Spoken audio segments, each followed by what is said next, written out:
Hello and welcome to All Things Transformers. I'm your host, Steve Megatron Phillips, and joining me in this adventure into trans fandom is TFG1 Mike. Hello. Hello. So,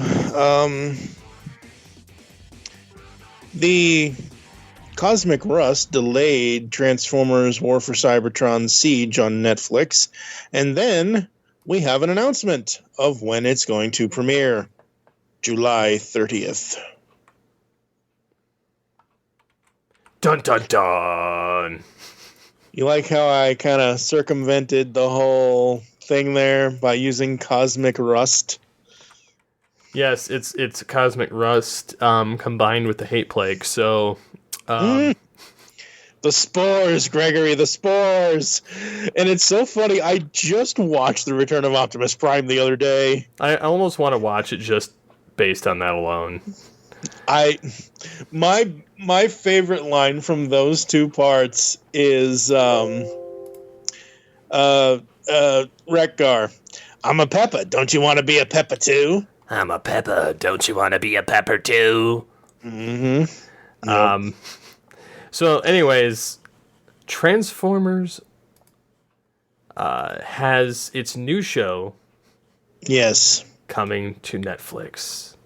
Yes, and I cannot wait. It looks so good. It's the new trilogy, isn't it? Yes. War for Cybertron trilogy. The first act is called Siege. I'm kind of looking forward to it just for the fact that anytime you bring Cybertron into the effect, it's just cool. Not to downplay anything we've gotten before, but I'm actually kind of excited to see how this comes back. Plus, Prime is back, and he had died in the previous series. As usual, sacrificing oneself. But we got Optimus Primal, so that was kind of neat. Yeah. I like that. Okay. We talked about this when we did the first two seasons of Cyberverse, and we will be doing the third season of Cyberverse here on the podcast at some point as well. I like that they are reaching out to other voice actors for Optimus because...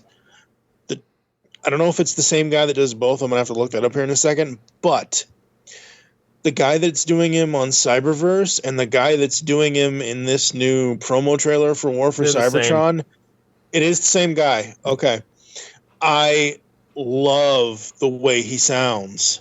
I just enjoy it so much.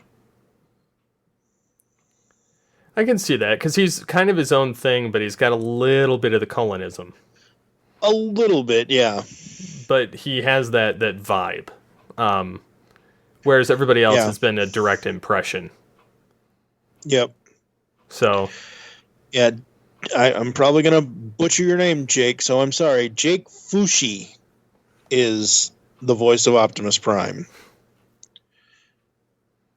And I think that's really, really cool. I think that's pretty friggin' awesome because, don't get me wrong, Peter Cullen will always be Optimus. He always will be. Well, he originated the role.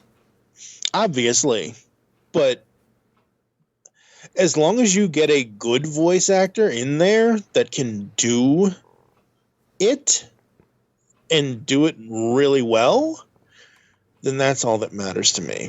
Mm-hmm. Peter's getting up there in age, and I'm not saying he's retiring. I don't know. He's in his 80s. Yeah, I mean, there are people, like, look at what it took for Mark Hamill to come out of retirement. It took Mark Hamill getting Skeletor in Masters of the Universe Revelation to come out of voice actor retirement. I thought he just retired from the Joker. And I have to correct myself, Peter Cullen, 78. What's so funny about this news that came out about the new little promo trailer thing, and hopefully I can find this on the Netflix YouTube because it's all over their social. So I assume it's on their YouTube, so I can embed in the post so people can see the trailer for War for Cybertron that we're talking about. So this news was announced today as of recording June 22nd. Also today, Transformers War for Cybertron, the video game, turns 10 years old. I know. I remember getting that, and I miss it so much. Because that was a good series. That was actually the first good series we got since the Transformers Armada game, which was actually pretty stellar. And the Beast Wars game even wasn't nearly that good. And and don't get me wrong, I love Devastation for what it is, but War for Cybertron, the video games, there's no beating those. They were awesome. You could play as Megatron, you could play as Optimus, you could play through the storyline. Like in the first game, Megatron is destroyed by Metroplex, and then in the second game, he's being revived by Soundwave in a facility, and you rebuild him and put his spark in, and it's just epic overall. So again, I was sad that there wasn't a third game to that. So I very much like that series. Yeah.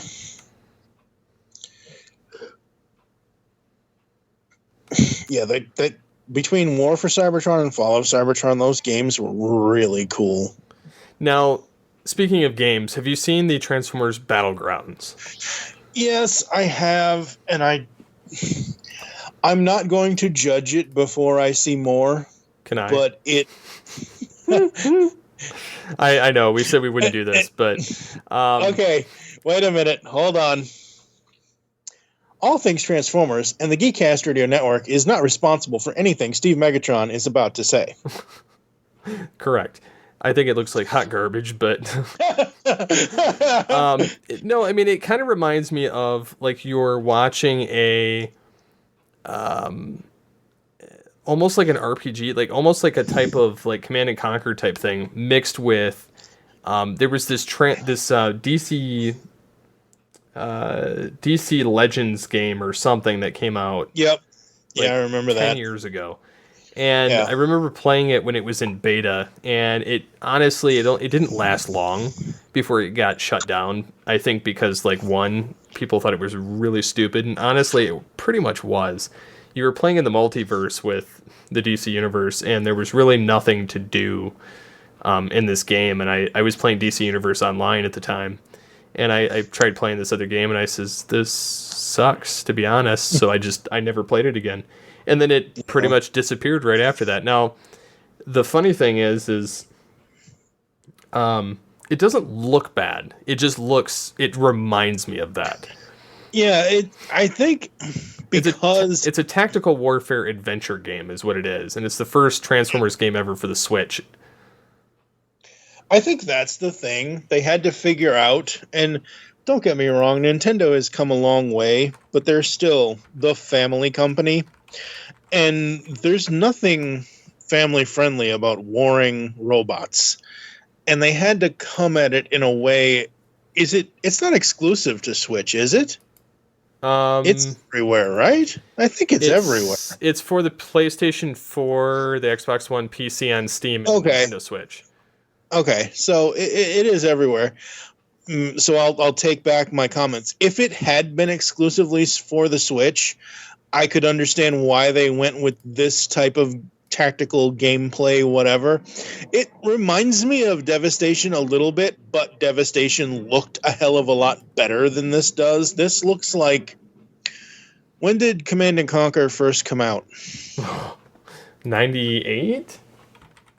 Okay, yeah, that sounds about right. Let me Google that real quick. I'm pretty sure you're right, because I just heard a podcast with Mike Laidman and Chris Blonsky over at Part Time Nerds, Full Time Dads talk about this. Yeah, 98. Oh, 95, it sounds like, was the original one. Right. The original Command and Conquer from 95, or the one that was released in 98, that's what this reminds me of.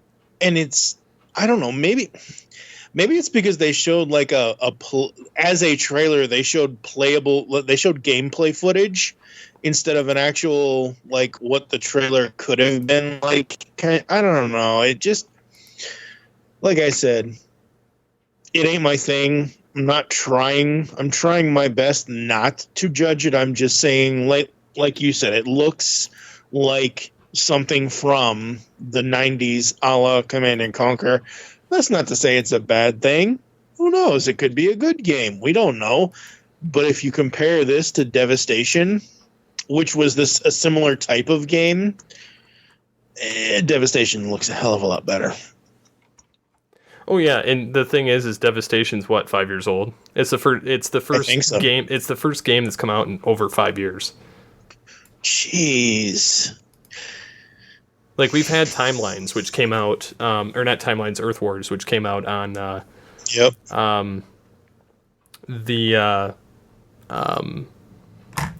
smartphones, and I played it as soon as it started coming out. But again, it's not the same. Yeah. So, yeah. Like, I understand Hasbro has its Transformers pots in every, it has its hands in every Transformers pot around because it's their property. I get that. I just think that they have to cater to so many differing things with almost we're a few years away, but almost a 40-year-old franchise. They have to make sure the kids are going to be into certain things like Bumblebee Adventures or like Rescue Bots or whatever. Insert whatever you want there. They have to make sure the old people like us are interested, and they have so much of a fan base for that brand, for the brand that we love, that they have to splinter themselves in certain directions, and they can't do everything. Nobody is ever going to please anybody. Nobody is ever going to please everybody is really what I meant to say. Especially in this landscape. Exactly. I mean, you never know. And here's my thing. I can look at something and say, okay, that's going to be interesting for someone. It's not for me, though. It's like I've been saying on a few of our episodes that have not been the Cyberverse review episodes, a couple of the ones that we did last year or something or other. I'm still a Transformers fan. There are plenty of things in the almost 40 years of this franchise that I love. There are things that I avoid because I don't love them, but I know that it's not for me. I don't outright I hate that voice of Megatron. It sucks. I'm never going to watch that again. You know what I mean? Like, I'm not going to, I focus on what I'm enjoying and what piques my interest. The War for Cybertron cartoon for Netflix piques my interest. The comic books for IDW pique my interest.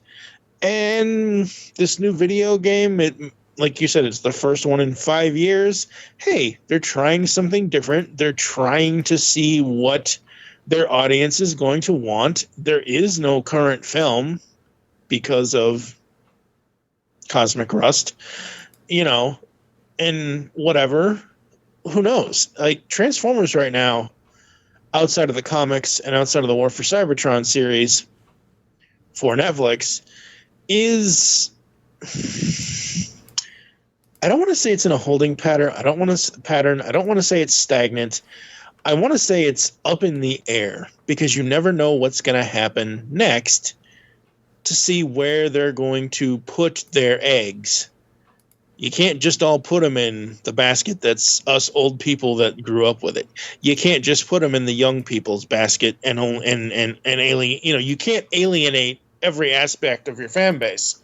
And that's the thing. That has got to be so stressful for the people working at Hasbro, and that's why I have the utmost respect for anyone working there, working on this brand, working on this franchise, because they love it. They wouldn't work there, they wouldn't work on this brand or this franchise if they didn't love it. Oh yeah, totally. if they didn't want to bring something new to it, or something different to it, or something interesting to it, or brings, you know what, the War for Cybertron stuff. Even the Cyberverse adventures, the Bumblebee Adventures, Cyberverse, whatever you want to call it. I think it's kind of hokey that Optimus has an Autobot shield on his front bumper when he's in vehicle mode, but it's all right. It works in battle and whatever. But you know what I mean? Like, I don't care that they made that change. I don't care that Megatron is not a gun. It makes sense for Megatron to be a giant gray, black, and red tank because this isn't the 80s anymore. You can't have Starscream, Soundwave, Rumble, Frenzy, Ravage, Ratbat, whomever, hold Megatron as a gun. And with everything going on in the world today, no one needs... It's a no-no. Yeah, no one needs... But they made him look... But they made him look pretty much the same. What do you mean? Well, I mean, like, he looks pretty much identical. Just in a tank form. Right, and that's fine. Like, that's absolutely fine. Yeah, I'm not knocking it. I'm just saying, like, they made it work so that he stays authentic in robot mode. Absolutely. Absolutely, and that is so very cool. And I think that's great. You can take the original gun alt mode design and configure it to a different alt mode. You can, those colors can move. Those colors can work. The design of how his legs are, or how his torso is, or how his head is with the dome hat, or whatever kind of like, you can make all of those aspects work without it having to be a gun. And I think in this society now that we live in, we don't need something that transforms into a gun. No, and I agree with you. We're kind of beyond that point anyway. Right, and don't get me wrong, tanks are violent things as well, but really, who has a tank unless you're some rich old guy or something? I mean, the tanks are military vehicles. And again, the Decepticons, the Autobots, well, the Autobots are the consumer goods, the Decepticons are the military hardware. I also watched part 4 of Darkness. Damn it. What's it called? 5 Faces of Darkness the other day as well. Oh, nice. Well, I saw somebody talking about... I saw our buddy Chris McFeely, who does Transformers The Basics on YouTube. He did an episode of his show called The Invention of Transformers, or I forget what the title. I'm sorry, Chris, I forget what it is off the top of my head. I'm not looking at it. But basically, he showed us where Transformers came from as far as like the actual history of the toy and how it kind of came about. And he mentions in that the origin that was done in the original G1 show. And I'm like, hey, I want to go back and look at that. So I went back and I watched part 4 of 5 Faces of Darkness, and even though I accept the Primus, Transformers God, Brother of Unicron planet thing, I still enjoy that 80s origin for the Transformers. Oh, yeah. But yeah, I mean, it's an exciting, changing time for the Transformers brand, franchise, and everything. Who knows what's going to happen next? Yeah, it's constantly evolving, and that's the other thing about it that you kind of have to keep in mind. Mm-hmm. So other than that, we've talked about Battlegrounds, we've talked about War for Cybertron. Cyberverse, of course, has had 13 episodes to this date, released to their YouTube channel, and I think there's 13 more. I think. I'm almost positive, but that was what I was reading anyway. And it's been pretty good so far too. But again, it's geared towards a different audience, whereas Siege is geared towards the nostalgia factor. And Cyberverse, like I've mentioned in our previous 2 podcasts, even though it's supposed to be geared towards younger audiences, I don't know what Siege is going to do yet. I like what I've seen of War for Cybertron Siege, but right now for me, Transformers Cyberverse, everything I've seen to this point that I'm watching in season 3, it's by far one of, if not the best Transformers cartoon. I don't want to say ever, but like I've mentioned in the previous 2 podcasts, it takes from everywhere. It's basically a love letter to Transformers. It takes things from everywhere, and they're interesting. Season 3 is really interesting because they get into the quintessons, and they do all this really interesting stuff, and it's fun for any age. Yes. Yes. What else do we have for our Transformers discussion that you would like to bring up? I think that's pretty much it. I mean, I really don't see anything else other than that they've had Michael Lombardo handle the Transformers content for TV now. Because him and Jeremy Latcham joined Hasbro's E1 to cater to the company's entertainment needs. I guess he was just a consultant for Entertainment One and is now fully on board with the studio as the head of global TV. Under the new leadership, the company is set to develop programming based on Hasbro properties, including Power Rangers, Transformers, Dungeons and Dragons, and more. There could be some good quality stuff coming out of this. Yep. I know we generally don't talk toys or that kind of stuff, but I like statues. Do you like statues? Because Pop Culture Shock G1 Optimus Prime, Megatron, and Soundwave statue teaser images are here, and I don't know how tall these things are going to be because I'm not reading the article, I'm just looking at the images, and they look really cool. Let's see, the article says 2005 board's member Devastator Predaking brought our attention to some new Pop Culture Shock G1 Optimus Prime, Megatron, and Soundwave PVC. Oh, they're okay. So they're PVC statues that have been listed at GameStop. You can find these statues ready for pre-order at GameStop website for $50 each. Expected for release in November of this year. It's work in progress renders, but they look really cool. Interesting. Yeah. That's fun.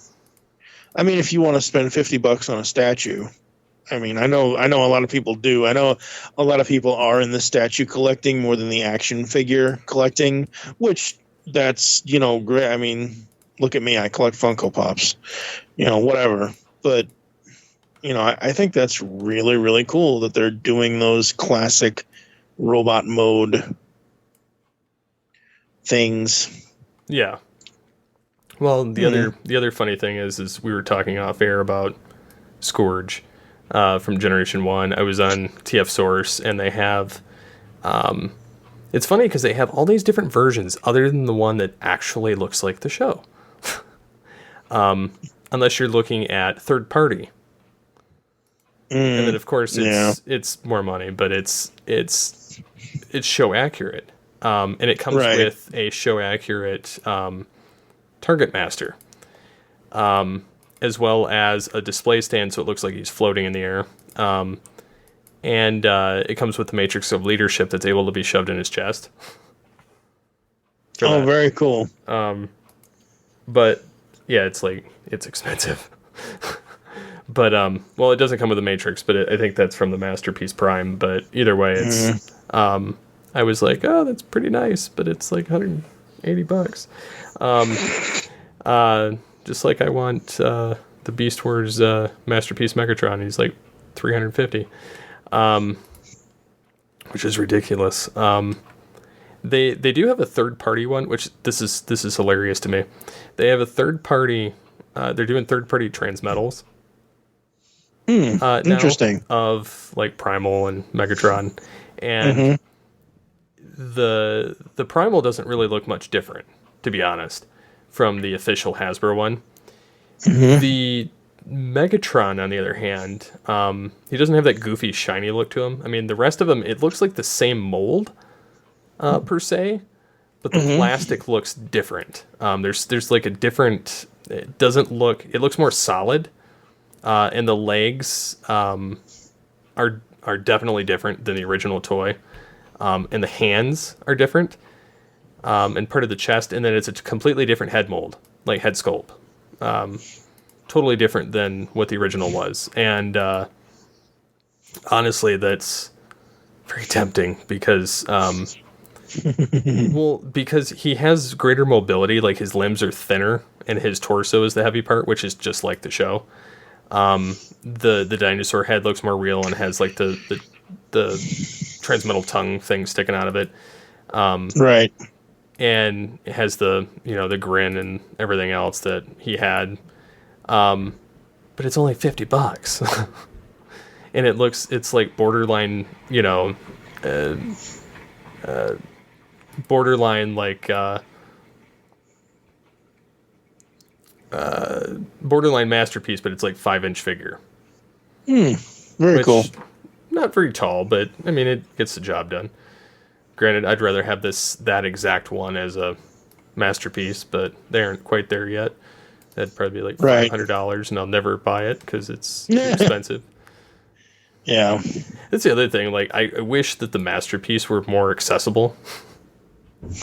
Yeah, because like when the original Prime came out, I think that they didn't really know what to charge for him. And granted, it was in 2006. Because I bought the original masterpiece MPO1 Prime, and he was about, I would say about 70% die cast, and the rest was plastic. Right. And then they kept coming out with Prime, and it was more and more plastic every time.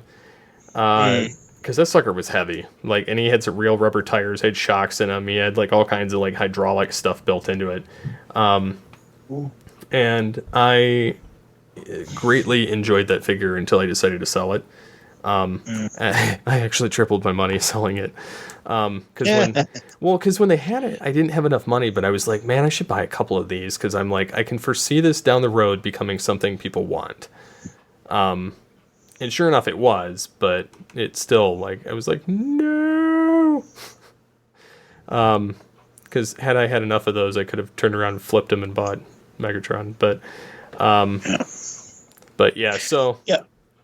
I remember back insane. In the day, if I was ever... Before I have my Funko obsession, I think it was right before my Mighty Mugs obsession back in the day. If I was to ever get a masterpiece Optimus G1, it would have to be the MPO4 because it comes with the trailer. It's MPO1, but it's MPO4, so it's the MPO1 figure with the trailer for MPO4. I think I've said that on this show multiple times, but I haven't said that in a while. I greatly want the masterpiece Megatron. Well, because it's got the grin, it's got the proper design from the show, and it just, I don't know. And it could have something to do with that it's my favorite character of, like, all animation. Well, and I love doing the voice. Voice? What voice? This voice. Yes, Megatron. You could say you've been on an excellent adventure with him. Yes. A most excellent adventure indeed. Okay, I think that's gonna wrap it up for us. Yes, I think I've run this train wreck into the ground, literally. And no, it hasn't been it hasn't been an Astro train wreck. It hasn't even been a Blitzwing wreck. I'm just boiling in Cybertronian lava at this point over here. So, yes, next time around, who knows what we'll be talking about. Is Cyberverse Season 3 supposed to have 26 episodes? I believe so. Okay. Cyberverse. I don't remember. Episodes. Bumblebee Adventures. Yeah. Yeah, there's 26. 26. Okay, so they only have the first 13. So that's probably going to be a couple episodes. We should probably do an episode next month on something. If you guys have a suggestion for us for a topic, please let us know. Feedback at geekcastradio.com. Header subject line ATTF topic. Because we definitely have to do one for August 8th. Yes. Yes, yes. And I've already run out of Transformers, This Is Your Life kind of thing, so we're not doing that, obviously. The show's 12 years old. Yep. And it still hasn't broken 200 episodes. Huh. Well, it will. Yeah.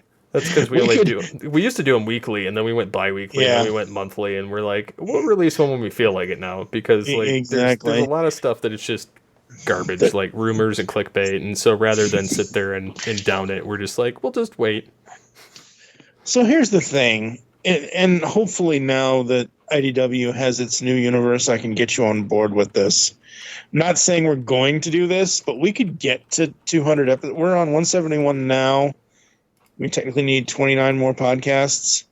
I'm pretty sure there's 29 issues of the comic series that if we wanted to record 29 podcasts and put them out before August 8th to get to 200 episodes, for the 200th episode being the 12-year anniversary, I'm sure we could do that, but I don't think we will because it's way too time-consuming. And right now, even though I live in the wonderful state of Washington at this point with my lovely wife and our cat, these people out here do not believe in central air in apartment buildings, homes, whatever. It's crazy because most of the other 3 seasons, it's temperate. It doesn't get above 50 or whatever. It's like between 30 degrees and 50 degrees the other 3 parts of the year. Whereas right now in the middle of summer, it'll be like 84 degrees tomorrow. And I know we're not supposed to talk about weather on podcasts. That's supposed to be podcast 101, but we're ending this train wreck. Right now it's 79 degrees in here with no central air. Yeah, I'm schwitzing. I live in a basement. I'm fine. Yeah, you live in a basement. You're fine. I'll give you fine. I'll give you fine. Give you fine like a fusion cannon over there. Anyway, yes, you can reach us. I'm at TFU and Mike on Twitter. He is at SCP-21. All things TFV3 on Twitter, I think. Correct. Or is that not right? Okay, yeah. You can also find the show on Facebook. You can find the network on Facebook. Go to geekcastradio.com. Comment on this and every other episode post if you want to. And next time we'll have something for you. We don't know. Like I said, send us an email, folks. So Megatron, take us. There you go. So until next time, transform and roll out. Years. Yes.